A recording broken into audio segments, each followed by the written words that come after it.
Buenos días, buenas tardes y buenas noches. Gracias por acompañarnos, gracias por estar aquí en un nuevo episodio de La Plaza. Hoy nos acompañan, para que no se me olvide, como en el último episodio, que casi los presenté al final, nos acompañan Bernat García Girona. ¿Qué tal, Bernat? Hola, ¿qué tal? Y Alejandro Ramírez. ¿Qué tal, Hola, Alejandro? muy bien. Quería contar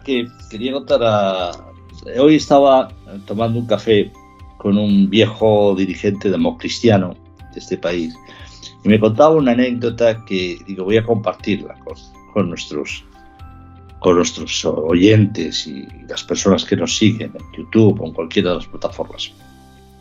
Me contaba que este hombre, que es un hombre de la vieja guardia democristiana de este país, que al principio, cuando se empieza a inaugurar la acción política en España, el principio de la transición, por tanto, Adolfo Suárez le envía, pagando un mes, evidentemente, a él y a otros dirigentes democristianos a lo que era, no sé si continúa funcionando, la Fundación Konrad Adenauer.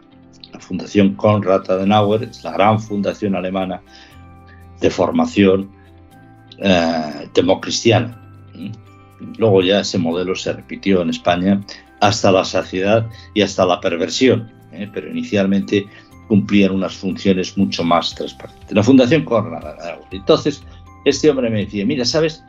Cuando te sientas allí y empiezas pues un mes de aprendizaje político de lo que eran las técnicas de la política, de lo que era la política de fondo, dice, de pronto nos cuentan una anécdota que a mí se me ha quedado grabada toda la vida, para entender cómo puede funcionar la historia. Este hombre dice, mira, la política en definitiva se trata de tener un plato. Es decir, en ese plato se puede vestir de muchos colores diferentes. Puedes ponerlo rojo, amarillo, verde, morado, azul, lo puedes pintar. Lo puedes hacer que tenga una textura X, que tenga una textura Y. Puedes rellenarlo con pasta, rellenarlo con carne, rellenarlo, es decir, pero está todo en el plato. El problema, o lo que venía a decir la clase esta, pero tiene que haber un plato. Es decir, porque si no hay un plato, las migas se desparraman, caen al suelo, no tienes nada con qué compartir lo que te quieres comer con otros. Pasa a ser otra cosa. Dice, el problema en la historia se ha producido cuando aparecía alguna persona que estaba dispuesta a romper ese plato, por H por B. Caso entonces, aún se tenía más presente todavía, pues hacía 30 años apenas que había acabado la Segunda Guerra Mundial. Hitler es un personaje que en un momento determinado decide romper el plato. Oiga, yo no tengo nada que compartir con nadie, esta es mi idea, este es mi ideario, considero además que voy a aprovechar un sentimiento victimista del pueblo alemán para rearmarlo ideológicamente y tal, y está dispuesto a romper el plato. Dice, desde entonces nadie, a pesar de las diferencias que ha habido, ha querido romper ningún plato. No se ha hecho en Italia, no se ha hecho en Francia, no se ha hecho en ningún país de Europa. Ni siquiera cuando cae el telón de acero se rompe ningún plato. Se trata de decir, oye, este es el plato, que es Europa, que es la globalización que tenemos por delante, oye, y de este plato vamos a comer todos. Tú intentarás poner más carne, yo intentaré poner más verdura, yo me gusta que el plato sea más ovalado, pero tenemos un plato común que nadie lo va a romper, nadie va a ir más allá. No lo hizo Kennedy cuando la amenaza de los misiles cubanos, no lo hicieron tampoco los cubanos en muchas ocasiones. Y si en estos momentos, me contaba este hombre, tenemos la sensación de que están apareciendo personajes dispuestos a romper el plato, a los que no les importa, creen que la historia les va a permitir romper el plato y sacar ganancia de ese caos. El personaje más simbólico, icónico, es Trump. Nadie hubiera imaginado en una democracia como la americana que apareciera un personaje que no reconozca el resultado de unas elecciones y llame a sus huestes a manifestarse y a tomar el Congreso. Hoy hemos visto las imágenes, hemos visto el resultado, hemos visto las detenciones, los juicios, los encausamientos, pero si nos separamos y nos lo contaran, dirían que es mentira. ¿Cómo va a haber un presidente americano que además ha estado en el poder que decida no respetar un resultado electoral, porque ya empezó a cuestionarlo desde antes, y llamar a sus huestes a tomar el Capitolio? Si estos personajes se instalan y no pasa nada, pues algún día veremos que se toma el Capitolio y matan a un presidente. Pues ¿por qué no? Es decir, la cosa solo puede ir a peor. Porque los personajes dispuestos a romper el plato, que a nosotros nos enseñaron, me decía esta dirigente, que es lo que hay que salvaguardar siempre, siempre, aunque tengáis que ceder lo que tengáis que ceder, renunciar a lo que tengáis que renunciar, tenéis que tener un plato en el que comer con los demás. Si aparece alguien en la política, o si aparecen personas dispuestas a romper el plato y ven que eso no les castiga, que el pueblo, la gente, los ciudadanos, las sociedades reaccionan con indiferencia, con indisimulada indiferencia, cuando no complicidad. Y entonces la cosa se puede poner muy fea, evidentemente. Y entonces se ha perdido ya todo límite. Ocurrió en un momento determinado en Cataluña, donde aparecieron varias personas dispuestas a romper el plato y se hicieron cosas más allá de lo que después el gobierno socialista con el presidente Pedro Sánchez se hayan decidido nombrarlo, hayan decidido reescribirlo. Se hicieron cosas que, vistas hoy, si simplemente nos pusieran las imágenes en el programa de televisión, nos parecerían alucinantes, impensables en una España democrática. Pues bien, a veces tengo la sensación, no quiero decir ni hacer comparaciones, que el presidente actual del gobierno español, Pedro Sánchez, a veces puede tener la tentación de romper el plato. Pero que no.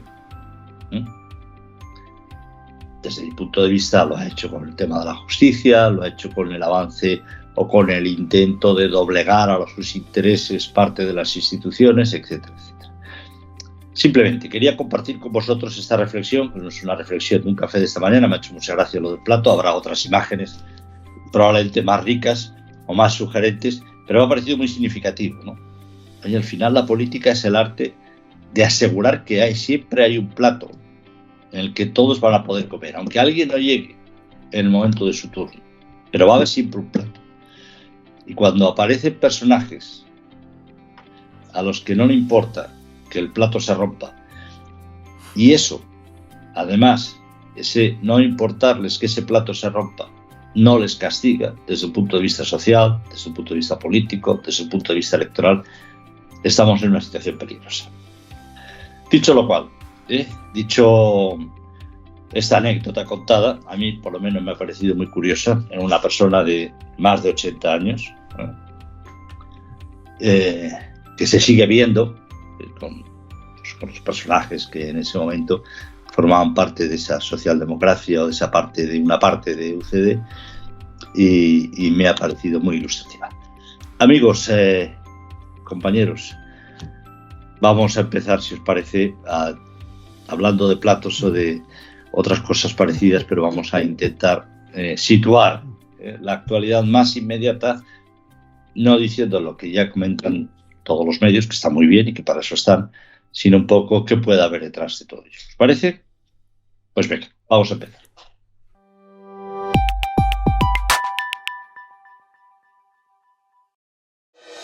En Microbank, el Banco Social de CaixaBank, llevamos 15 años impulsando pequeños negocios, puestos de trabajo y ayudando a familias con menos recursos a tener más oportunidades.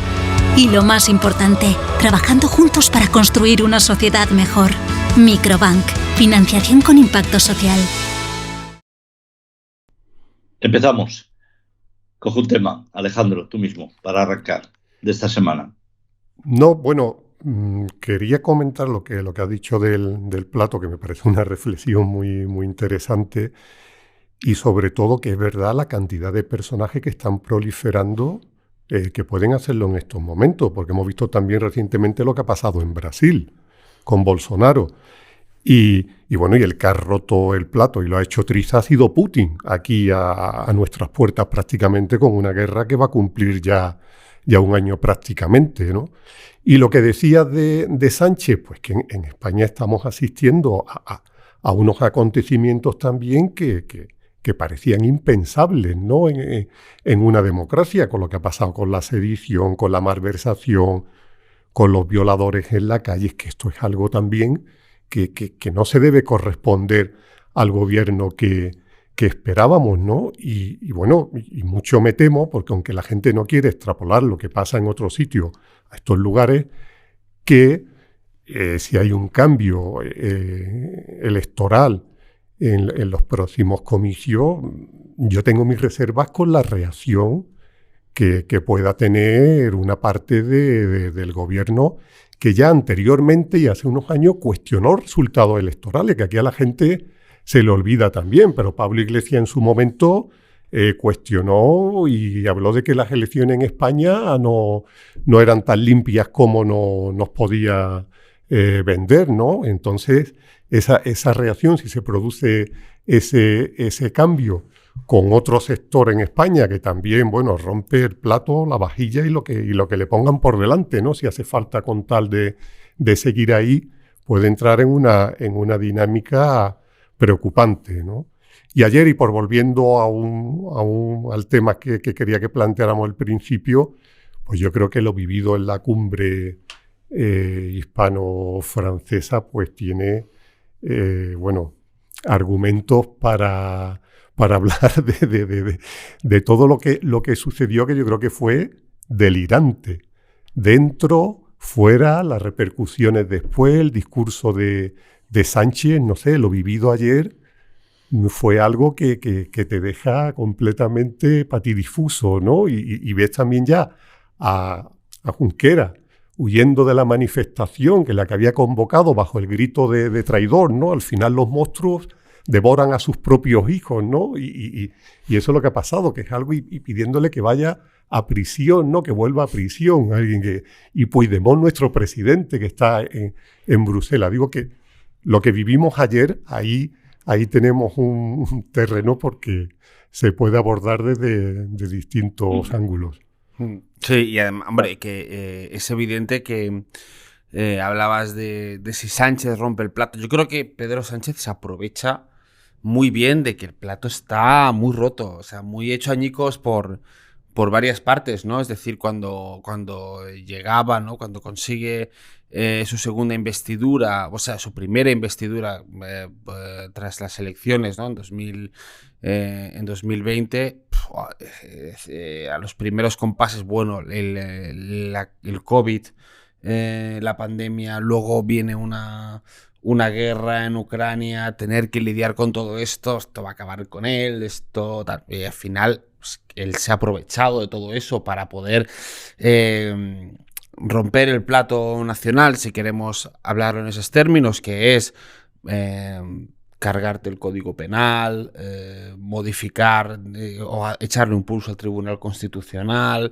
este tipo de cosas hasta que sales victorioso, ¿no? Y solo por intereses particulares o intereses de alianzas políticas propias. Y lo ha hecho, creo yo, también gracias a todo este entorno, ¿no? Gracias a todo este entorno medio derruido, ¿no? Que es la guerra, que es el bolsonarismo, que es Trump, que es la pandemia, que es como una serie que es también, reconozcámoslo, ¿no? En España ese plato empezó a romperse en el 2017, 2018, ¿no? Con el desafío independentista. Y todo esto, y creo que todos estos pactos, o sea, Sánchez no habría podido llegar tan lejos de la mano de Esquerra o de la mano de Bildu si no hubiera estado acompañado de una situación de emergencia global tan importante como es esta, ¿no? Como es la que hemos vivido en estos últimos años. Y él ha sabido hacérsela propia, ¿no? Al menos de cara a la galería, o mantener su discurso. Sí, comentábamos antes fuera de micrófono que a veces este hombre cae de pie, ¿no? Y ayer ha tenido pues una semana, ¿no? O sea, después de haber pasado, de haber arriesgado al máximo, haber forzado al máximo este plato del que hablamos, a finales de diciembre, eliminando la sedición, abaratando la malversación, desafiando al Tribunal Constitucional, como lo hicieron los líderes del Procés, se encuentra de nuevo en el arranque de este curso natural con un escenario inmejorable, que es como nosotros contábamos hoy, una agenda internacional perfecta, ¿no? Davos, cumbre hispano-francesa y de nuevo por la derecha Vox abriendo el melón del aborto en Castilla y León.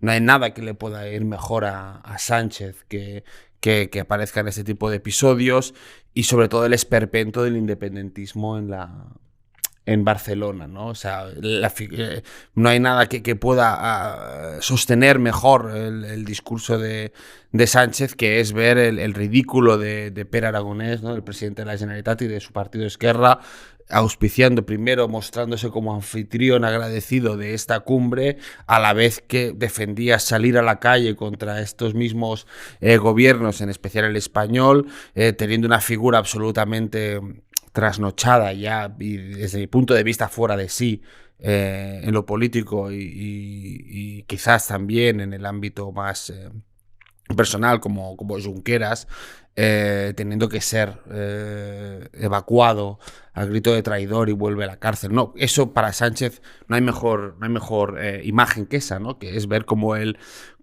independentismo cómo se descompone, ¿no? A su paso, ¿no? Igual que decía Aznar, antes se romperá Cataluña que se romperá España, seguro que Sánchez piensa antes se romperá Esquerra que se romperá el acuerdo PSOE-Esquerra, ¿no? Y entonces no hay nada que le pueda venir mejor, ¿no? Entonces, y eso es el escenario que tenemos. Hay de nuevo otra fotografía que él quiere explotar, que es la manifestación de los partidos constitucionalistas este fin de semana en Madrid. De nuevo, vamos a ver cuánta gente sale a la calle, cuánta gente está llamada a acudir, quién va. Una manifestación legítima en el sentido de criticar, digamos, las políticas y Oye, es que Sánchez está tirando tabiques en la arquitectura de la Casa del Estado de Derecho español, está tocando muro, ¿no? O sea, no hay nada mejor que esto para salir a reivindicarlo. Y aún así tenemos partidos como el PP que no saben si quieren estar, si no quieren estar, si van a estar. El Vox, Ciudadanos aprovechan esto para acusar, en fin. De nuevo, otra vez entramos en la dinámica de la foto de Colón, que parece que los que van a manifestarse contra Sánchez son los que van a estar más fiscalizados por ese acto y no el propio Sánchez, ¿no? Entonces esto es de nuevo un error de sus partidos, ¿no? De no saber gestionar esa protesta.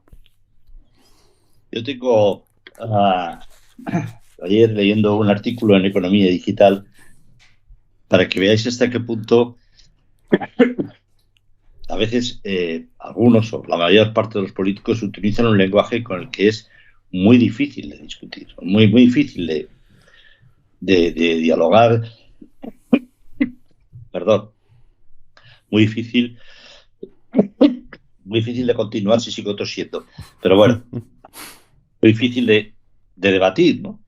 Decía, creo que era Laura Borràs, que el independentismo se había congregado en Montjuïc, no sé si era Laura Borràs o quién era, para demostrar que en Cataluña no había una imagen de normalidad democrática y que el proceso hacia la independencia aún sigue vivo, ¿no? Hombre, yo creo que la principal imagen de normalidad democrática es que ustedes se pueden manifestar con una buena parte de cargos políticos a cargo del presupuesto del Estado y ocupando después funciones absolutamente relevantes dentro de la administración catalana y de la administración española, si me apura, ¿no? Si eso no es normalidad democrática, incluso yo hablaría, no sé si normalidad, pero es flojera democrática, o sea, al menos me apura, es decir, yo qué sé, generosidad democrática, ¿no? Cuando se dicen estas tonterías sin ningún tipo de prevención y ningún tipo de nada, pues puede decir cualquier cosa Y puedes llamar a la manzana naranja y quedarte ahí en tus 13 sin más, ¿no?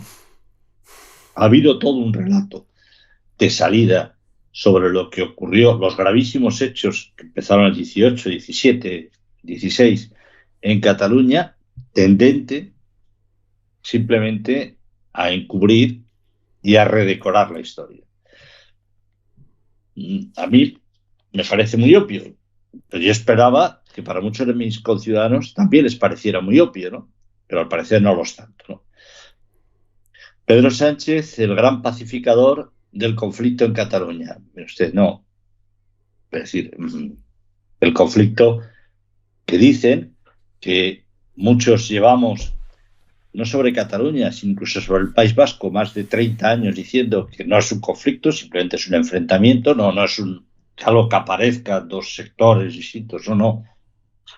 Es un enfrentamiento de una parte contra el Estado, pero eso, si nos pues que se derrumba por sí mismo cuando te das cuenta que tu asalto al Estado ha fracasado y ha acabado con la mayoría de tus líderes o con una buena parte de tus líderes en la cárcel, otros pendientes de juicio, con cuantiosas multas, y no solamente eso, ha fracasado porque aquellos que teóricamente estaban dispuestos a ir hasta la muerte por defender la revolución y acabar con el Estado en Cataluña continúan trabajando en sus puestos tranquilamente, de 8 a 3, una buena parte de ellos en la propia Generalitat de Cataluña. Por otro lado. Entonces, es evidente, como ya no costaba trabajo pensar, en el año 2017 no había una base para sostener esa revolución. Cuando eso se lleva a su máxima expresión, pues el conflicto empieza a decaer hasta acabar en la grosera manifestación de impotencia que se vivió ayer en las calles de Barcelona con 6.500 personas, casi más autocares que personas manifestándose por el centro de la ciudad. No es una victoria de Pedro Sánchez, no es una victoria de ese talante negociador. Yo creo, en todo caso, que sí que hay que atribuir la victoria o hay que atribuir ese derrumbe del independentismo. Hay muchos padres antes que Pedro Sánchez. Entre otros, quizá el propio Pedro Sánchez, cuando era senador y el Senado aprobó, aprobaron el 155 que dijo, mire, el Estado tiene instrumentos legales para acabar con esto. 155 bastante generoso.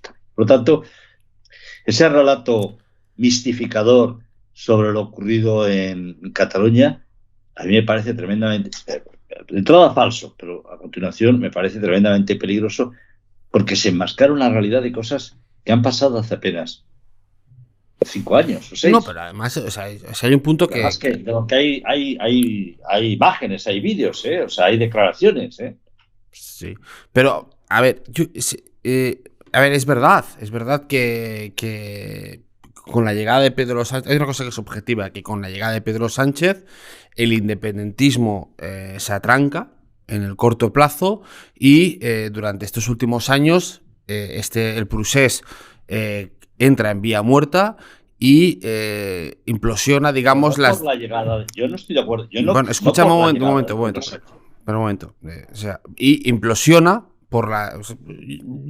implosiona y hace y crea una división brutal entre los que están en la cárcel, los que están en Waterloo, los más irredentos, los más pragmáticos, nos hemos pasado. Crea eso. Aquí hay una situación en la que yo recuerdo los primeros meses después del 1 de octubre, la tensión cuando Rajoy seguía de presidente todavía era palpable.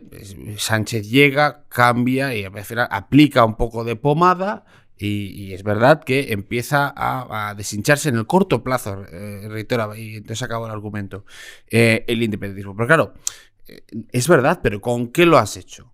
Lo has hecho pues metiendo inyecciones de paracetamol, de pomada y dándoles exactamente lo que querían. Es decir, tú tienes en un escenario donde primero has indultado a la gente que estaba aquí. O sea, después de la sentencia, el otro día mirábamos, estuvieron esta gente 110 días en la cárcel. 3 meses tardaron, una vez estuvieron condenados en firme, 3 meses estuvieron, algo más de 3 meses, hasta que fueron indultados. Salieron de la cárcel. Has indultado. Ha reformado el Código Penal de forma que es muy difícil que vuelvan a producirse esas penas en un futuro. Si se repite otra vez un desafío de un golpe constitucional como el de 2017. Es difícil que tanto los líderes como los que han estado montando jaleos en manifestaciones tengan que soportar cargas penales con la nueva reforma del Código Penal. Has modificado, o sea, has renovado el Tribunal Constitucional, que es algo que evidentemente debía hacerse, pero colocando una serie de personas dentro del organismo que están claramente politizados. Exministros, exsecretarios generales que venían del propio departamento de presidencia, es decir, que es gente que tendrá que decidir, como decidió durante 2017, si iba a haber 155, si se avalaba el 155, si se reprendía a la Generalitat por la posible consulta de referéndums independentistas. O sea, esto está ocurriendo. O sea, todo esto ha cambiado. Claro, es normal que el independentismo afloje en el corto plazo si le has entregado todo. La pregunta está en que Sánchez no es eterno. Sánchez en algún momento ya ha tocado muro, ya no hay mucho más que hacer. Esta gente tiene en bandeja todo lo que necesitaba.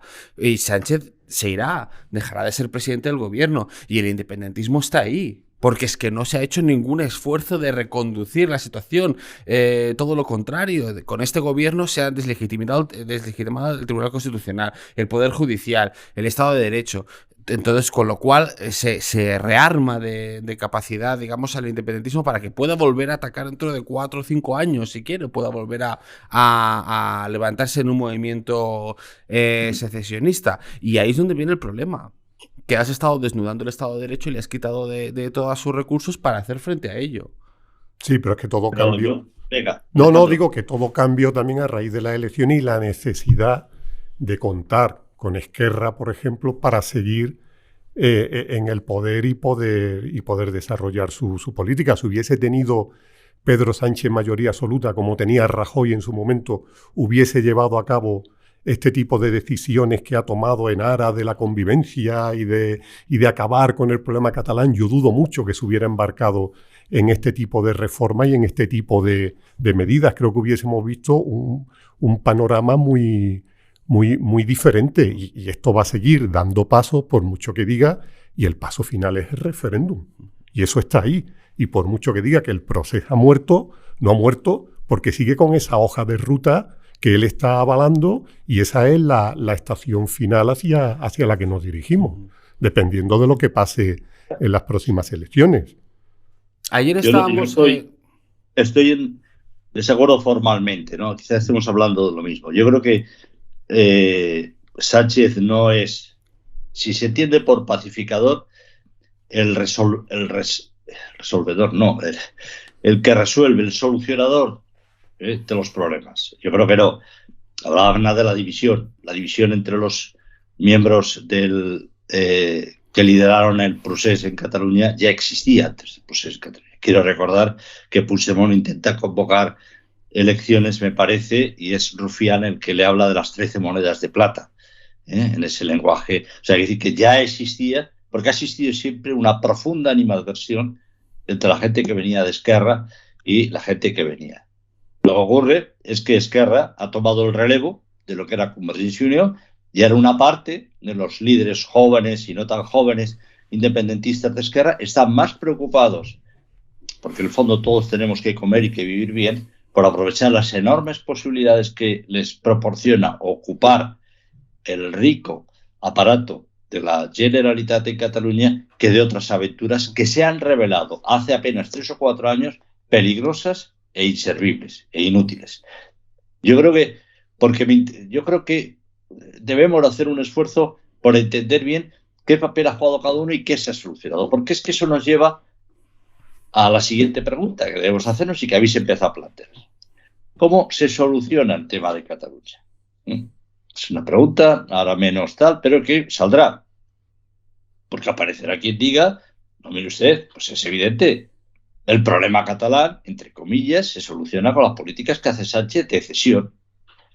Siempre que no se pase ninguna línea roja. El otro día, Pedro Sánchez, en unas declaraciones, no sé dónde las oí o las leí, alguien le preguntaba, oiga, es que esto de la sedición y tal, y que sí, cual. Y dice, mire, todo eso es ruido. Centrémonos en la agenda social, que eso es lo que nos llevará a ganar las próximas elecciones.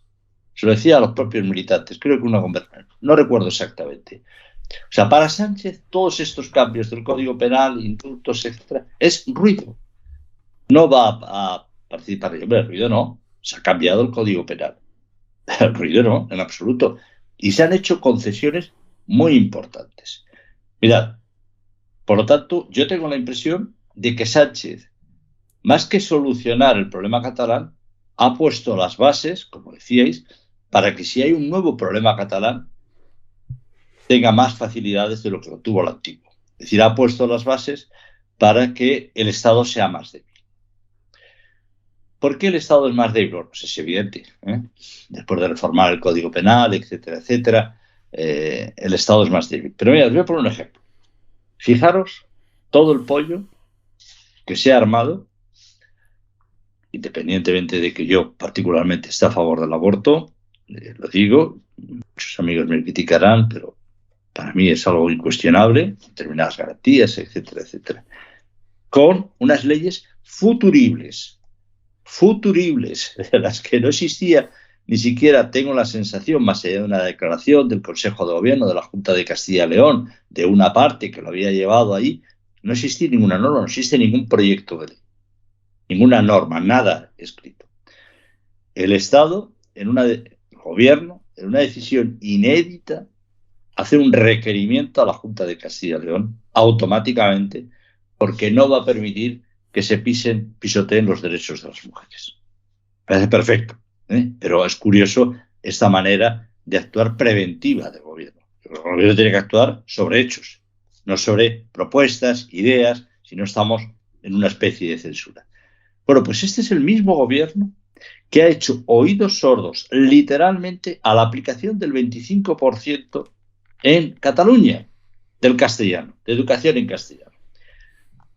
Es el mismo gobierno. Oiga, si usted actúa porque le preocupan los derechos de los ciudadanos y está dispuesto a actuar preventivamente, cosa que yo discuto, bueno, pues lo ha hecho en Castilla y León, pero es que en Cataluña no es que no haya una norma escrita, es que hay una sentencia del Tribunal Superior de Justicia de Cataluña diciendo que el castellano tiene que ser lengua vehicular en las escuelas y que las lenguas vehiculares, cualquiera de ellas, tiene que tener por lo mínimo un 25% de horas lectivas. No solamente eso, sino que una de las actuales magistradas del Tribunal Constitucional, a propuesta del PSOE, la que fue directora general o secretaria de Estado de no sé qué, estaba en el Consejo de Garantías Estatutarias de Cataluña y defendió la propuesta, que era una burla de la Generalitat de Cataluña, decir, bueno, pues es que a la hora del patio pues también es hora lectiva, ¿no? Por tanto, los alumnos ya hablan castellano en el patio. Que el castellano sea oficial no significa que tenga que ser vehicular. Avaló todo este tipo de cosas. Bueno, ¿pacifica? No, yo creo que al contrario. Solidifica en dos direcciones. Una, porque les da lo que estaban pidiendo desde hace tiempo, y además, lo que me parece lo más grave, debilita profundamente lo que es un Estado. Lo vuelve parcial, lo vuelve, por lo tanto, imprevisible. La manera de actuar ante una comunidad como Castilla y León no tiene nada que ver con la manera de actuar en Cataluña, donde no solamente no hace cumplir la ley, sino que pasa de puntillas porque sus socios no le dejan. Por situar las cosas en sus términos. No, además, como sale en tromba todo el gobierno con lo que ha pasado en Castilla y León, todos los ministros, y cuando a esos mismos ministros les pregunta por qué pasa con la ley del castellano en Cataluña, por qué no se aplica la ley, no, empiezan a tirar balones fuera, ¿no? Por eso sonrojaba ayer también en el discurso que dio Pedro Sánchez en Cataluña diciendo que como ya la Constitución se cumplía plenamente en Cataluña, ¿no? Hombre, ahora que acabáis de crear una oficina para combatir los bulos de la ultraderecha que han dicho que van a poner en marcha dentro del PSOE, pues bueno, pues podría empezar un poco, se podría estrenar un poco con los discursos y con lo que va comunicando Sánchez, porque es que está totalmente fuera de la realidad. Sí. Pero antes lo comentabas que es que al final tiene suerte, porque cuando está más contra las cuerdas, cuando parece que el mundo se le va a echar encima, siempre encuentra una escapatoria. Le pasó con la votación de la reforma laboral, ¿no? que la medida estrella de este año y que estaba a punto de ser tumbada si no llega a ser por el diputado del PP que votó de manera equivocada.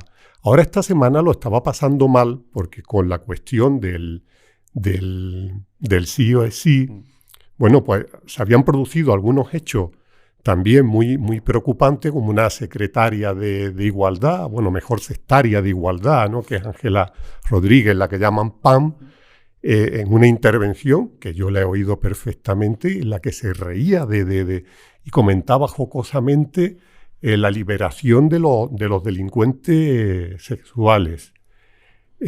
Aquí una ministra de Defensa alemana ha dimitido por la 10ª parte de eso, por mostrarse tibia con Ucrania, por grabar un vídeo con los fuegos artificiales de fin de año detrás, hablando de la guerra de Ucrania. Y ya no se ha vuelto a hablar de eso. Al ministro Bolaño le preguntan por la ley del sí o sí, y lo que responde es que esto le ha servido para ver cuántos delincuentes sexuales tenemos en este país, ¿no? Digo, bueno, ¿esto qué es? Como aquel portugués, ¿no? Que se sorprendía en París de lo bien que los niños hablaban francés. Pues esto igual, ¿no? ¿Dónde ha vivido este ministro para que esto le sirva para conocer la cantidad de delincuentes que tenemos? Y esto corrobora un poco lo que me comentaba alguien que ha trabajado directamente con Bolaños, que dice que es un bluff de primera división. Es una mente perversa para diseñar estrategias que puedan sorprender y tal, pero si se tuerce, ahí se queda parado en seco. Y si le pregunta y se siente y dice, oye, ¿cómo solucionamos esto? Pero él pregunta cómo solucionamos al equipo, porque no tiene imaginación ni tiene herramientas para salir del atolladero. Y aquí le pasa lo mismo, están completamente empantanados en este tipo de historias, se van acumulando la salida, la liberación, los beneficios, y ahí está que no da una respuesta a lo que va a hacer. Y entonces, volviendo al tema, es verdad que si le abres esta puerta a Pedro Sánchez, la exprime, pero como nadie. En eso hay que tener habilidad, y la tiene para sacar partido. En cuanto le das un temita que es estrella suyo, estás perdido, porque cambia la agenda completamente, da un giro a las conversaciones y ya de todo eso no se habla, y ahora lo único ya tiene vía libre para marcar lo que él quiere. Y además que es un ejemplo bueno, ¿no? El de las 2 semanas pasadas, porque tienes evidentemente la ley del sí es sí, que es una aberración, que es incomprensible que vayan pasando las semanas y no se cambie nada. Hasta Carmena. Carmena ha tenido que cada semana están saliendo. Tal, ¿y quién está cargando? ¿A quién visualizamos como culpable de esta situación? A Irene Montero, a las chapuzas de Irene Montero, a las chapuzas de la PAM, de Ángela Rodríguez PAM, su secretaria de Estado, y nadie culpa a Pedro Sánchez, más allá de que... Y en cambio, con la polémica del aborto, que es, sin duda, que tiene mucho más consenso social en España que la ley del sí es sí, o la ley trans o tal, y ahí evidentemente es Pedro Sánchez el que se pone garante, se pone la medalla del defensor de los derechos del aborto, el que va a velar por tal no sé qué, y es que no hemos visto a nadie de Podemos interceder o opinar o incluso coger la bandera en el tema del aborto. ¿no? Que digamos que en teoría, ¿no? Ministerio de Igualdad, de acuerdo, son competencias del Ministerio de Sanidad, digamos que el requerimiento que se ha hecho al gobierno de Castilla y León por el presunto modificación o por la presunta aplicación de un nuevo protocolo contra el aborto y tal, es verdad que es el gobierno y es el Ministerio de Sanidad los que deben velar porque no se sobrepase la ley de sanidad. Pero es que es increíble que no ha aparecido Podemos en este debate. Y esto es lo que hace, y esto es lo y se le ayuda, porque yo no estoy de acuerdo en que no haya cambiado nada. Es decir, que yo vi la intervención del señor Gallardo, el de Vox en Castilla y León, espantosa, pero diciendo claramente vamos a aplicar un nuevo protocolo contra el aborto, se van a hacer esto, a partir de ahora el médico tendrá que decir tal, no sé qué, a partir de ahora el médico tendrá que ofrecer y tal, no sé qué, estás cambiando el protocolo, hay una nota de prensa, tal, luego habrán arreglado ellos lo que han querido y Bañueco se habrá Feijóo con Abascal, no sé qué ha pasado ahí, pero bueno, el gobierno recordaba hoy, esta mañana, que la nota de prensa sigue ahí, no hemos escuchado a nadie de Vox rectificar. Él ha metido ya el de este. Entonces parece la oposición tonta, ¿no? Pues claro, pues que Pedro Sánchez es el mejor eligiendo las batallas que quiere combatir. Pues el 25%, que es una dejación absoluta, pero una dejación de las responsabilidades institucionales. Hay un defensor del lector que ha puesto al señor Gabilondo, del lector, perdonad, del defensor del pueblo, que tampoco ha hecho absolutamente nada en Cataluña, y una dejación de funciones por parte del Estado.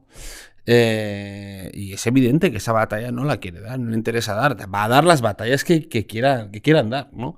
¿Y cómo es esa? Entonces, este hombre siempre cae de pie y se le ayuda también por el otro lado. Además, fíjate en Davos, por ejemplo, cómo lo ha aprovechado, ¿no? El discurso que dio, donde, por cierto, casi tuvieron que cazar a Lasso a los presidentes del IBEX para que se sentara allí con él. Ignacio Sánchez Galán, el de Iberdrola, sí pudo salir corriendo y librarse, pero donde decía que había que combatir a la ultraderecha con la misma determinación que los ucranianos lo están haciendo con Putin, ¿no? Aunque no con las armas que nosotros le estamos dando, porque ahí nos ponemos de perfil. Vamos a ver qué pasa en la reunión que se está celebrando en Alemania, pero nos llevarán a empujones también si hay que tomar una decisión. Y después llega el discurso en Cataluña, diciendo que los que estaban en la calle eran igual que los que se van a manifestar este sábado y que él está en el centro. ¿No? Que al final te digo que eso es darle una munición y sabe disparar bien. Eso tiene una puntería muy buena, hay que reconocerlo, que en estos casos acierta. Mira, hechos no, datos. Hablaba el otro día con un psicólogo, me decía que empezaba a existir una preocupación creciente entre los psicólogos, porque muchos jóvenes que se estaban acogiendo al cambio del sexo, experimentaban, después de haberlo llevado a cabo, una frustración creciente. Porque el problema no era que el sexo era equivocado. El problema era otro. El problema era la aceptación mucho mayor. Pero creían, se les ha vendido, piensan que el problema simplemente era que estaban en un sexo equivocado. O que ellos no aceptaban. Cuando después de llevar a cabo este cambio de sexo, al cabo de muy poco tiempo, sus problemas de aceptación a sí mismos y demás continuaban, la frustración era tremenda, pero por medio habían pasado un proceso de hormonación, por medio habían hecho una serie de cambios, habían incurrido, etcétera, etcétera, etcétera. Son datos de algunas leyes absurdas, algunas leyes pensadas más simplemente en poner sobre el tapete presupuestos ideológicos que no necesidades auténticas de la mayoría de la gente. Y cuando tú actúas simplemente por presupuestos ideológicos, pues te pasan estas cosas. Sí, pero pasa esto en otros países europeos y es una moda que sacude, digamos, Occidente, y Pedro Sánchez, oye, pues coge porque entiende que le va a ir bien. Entiende que levantar esas banderas le va a ir bien, y si fueran otras, pues cogería otras sin ningún tipo de problemas. Yo creo, no sé, habría que recuperar los programas electorales o el discurso de la moción de censura, a ver cuánto de hace 5 años, a ver cuánto de todo esto estaba en la agenda de Sánchez cuando él decía que hacía una moción de censura por limpieza, por la necesidad de limpiar de corrupción el gobierno, ¿no? Estamos ahora pues viendo eso, la reforma del Código Penal, Griñán sin entrar en la cárcel, ¿no? Que tenga cáncer, no tenga cáncer, para mí es irrelevante, porque toda esta gente ya había salido en defensa de la libertad de Griñán mucho antes. Y el argumentario del gobierno de que no debía entrar en la cárcel porque él no se lo había llevado para él, sino que había sido, digamos, una pieza más de un engranaje que se había hecho mal, aunque con buena voluntad. Eso estaba puesto en marcha, ese discurso, antes que habláramos de si Griñán tenía cáncer o no. Y es decir, si Griñán entra en la cárcel o no entra en la cárcel por el cáncer es irrelevante, porque si entrara está claro que el gobierno lo iba a sacar al cabo de unas semanas o meses, ¿no? Es decir, que bueno, también en eso tiene suerte, ¿no? Sí, bueno, pero vamos a ver también el recorrido que van a tener estos cambios, porque, por ejemplo, en Europa están ahora perfilando que quieren endurecer las normas contra la corrupción, sobre todo porque están soltando una cantidad de miles de millones a expuertas y ven que eso puede permitir estas modificaciones, el que alegremente la gente cambie el destino de ese dinero. Entonces, ¿qué va a hacer el gobierno que tanto le gusta, como dice, homologarse a Europa y tal, si desde Bruselas endurecen las normas contra la corrupción? Ahí lo va a tener complicado. Luego también con el tema de la malversación, bueno, ya se ha visto el auto del juez Llarena, ya se ve también que igual no tienen tan fácil esquivar y salir de rosita según la interpretación que hagan con estos cambios. Entonces se avecinan también, porque estos también piensan que no, aprobamos esto y se acabó, y ya a otra cosa, que esto puede tener un desenlace que no sea el deseado tampoco para el gobierno. En Microbank, el Banco Social de CaixaBank, llevamos 15 años impulsando pequeños negocios, puestos de trabajo y ayudando a familias con menos recursos a tener más oportunidades. Y lo más importante, trabajando juntos para construir una sociedad mejor. Microbank, financiación con impacto social. ¿No? Hombre, queríamos repasar, aunque sea así una pincelada, la última encuesta de Tesanos, ¿no? Que ya aquí al final ha convertido, hemos criticado en numerosas ocasiones que no ha acertado nunca y que siempre ha buscado, para que sea más beneficiosa para el PSOE, pero es que esta última yo creo que ha cruzado ya todas las líneas. Al final es que está convirtiendo el CIS en una oficina más del PSOE, en una sede más de una prolongación de Ferraz. Y no sé cómo los profesionales que están ahí dentro no se sublevan, no critican, porque no es lógico que un profesional en una encuesta electoral pregunte única y exclusivamente una serie de cuestiones muy dirigidas, centradas en un único tema, en este caso en la prohibición del Constitucional de evitar la votación de estos cambios, y no pregunte ni por la reforma del Código Penal, ni por la ley del sí o sí, por todos estos cambios que se han producido, que lógicamente tienen un interés supremo para formar parte de una encuesta electoral de este tipo. Y en plena ebullición de estos temas, no solo da como ganador al PSOE, que eso lo da siempre, pero el único partido que sube es Unidas Podemos, promotor de una de las leyes más perniciosas que conocemos, que está indignando a la gente, y sube. Si después de todo esto sube en intención de voto Podemos, pues ya podemos cerrar la persiana y dar esto por terminado.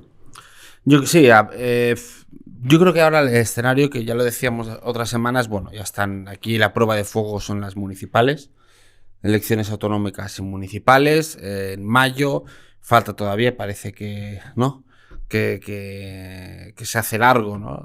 El tiempo hasta que lleguen, y ahí se va a ver, ¿no? Se va a ver realmente cuánto ha cuajado, se va a ver si, como se dice en el gobierno, el tema de la sedición, de la malversación, no afecta en nada al voto, si se vota al candidato, qué pasa con Page, qué pasa con Puig, ¿no? ¿Qué pasa en Madrid? ¿No? Yo creo que eso es la prueba del algodón para saber hasta dónde está dispuesto a llegar Sánchez, ¿no? Porque siempre hemos venido diciendo en los últimos años que, bueno, que hay mucha legislatura que por delante, que la mayoría de gobierno, las alianzas de gobierno no se van a romper. Bueno, ya queda un año. Entonces ahora todo lo que, claramente cualquier cosa que ocurra con Puigdemont, cualquier cosa que ocurra con otros, ya influye directamente en las elecciones, sean primero las de mayo, las autonómicas y locales, o en las generales en diciembre, ¿no? Que viene. Y entonces aquí es donde se va a ver hasta qué punto hay batacazo, hasta qué punto sobrevive, no sé. Eso es lo que nos va a determinar hasta qué punto es capaz de llegar, ¿no? Yo tengo la sensación de que, no lo sé, cómo puede influir, por ejemplo, en el futuro de Chimo Puig, el acuerdo que creo que se alcanzaba este viernes del trasvase del Tajo Segura, ¿no? Es decir, porque eso en Alicante, que es una comunidad poblada y tal, es muy doloroso, ¿eh? Desde luego, al señor López Miras le han hecho padre, de nuevo. No te va a tener ningún problema en revalidar, conseguir una mayoría absoluta, porque gobernaba con el apoyo de Ciudadanos. No sé cómo quedó, pero vamos.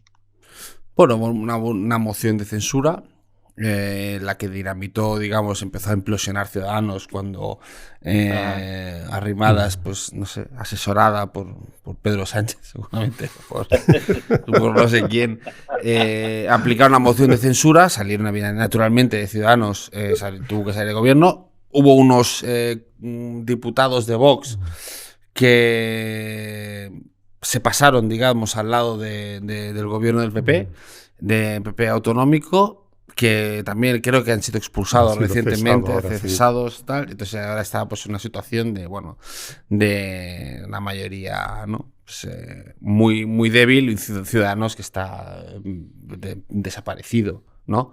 Sin capacidad de reacción.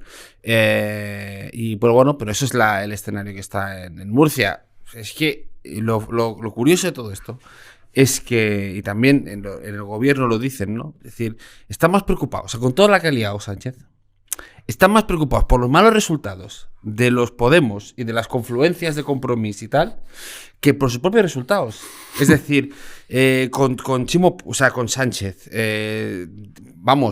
digamos que lanzando misiles tierra-aire contra Paje y su candidatura, porque hemos visto lo nervioso supuestamente que estaba Paje con todos los acuerdos con el independentismo. En Valencia, el Tajo Segura, decisión del gobierno central. En fin, en Andalucía, absolutamente el hombre de Espadas, sustituto de Susana Díaz, el hombre de Sánchez, perdón, que es Espadas, absolutamente desaparecido, vamos, en caída libre, ¿no? Y aún así, el resultado que preocupa es el de Podemos, ¿no? Que es que no encuentran tal, es que están un poco flojos y tal, es que los ha devorado, es que se los ha cargado por el camino, ¿no? Y entonces, pues, ahí verá, o sea, realmente Chimo Puig era presidente si saca buen resultado el de Compromís, si saca tal, y Paje será tal, a ver si consiguen los de Podemos rascar algún par de escañitos para ayudarle y tal. Es que es Atila destrozando a todo a su paso, y él está ahí, y que si no dudemos que si sale mal esto, pues en Davos o en la Unión Europea tiene un puesto garantizado, vamos, sin duda alguna. Muy bien, gracias Alejandro y gracias Bernardo. Nosotros seguiremos aquí, si os parece, en la plaza a partir del próximo viernes con un nuevo episodio, pero de momento, por favor, disfruten de este. Gracias, hasta luego. Gracias.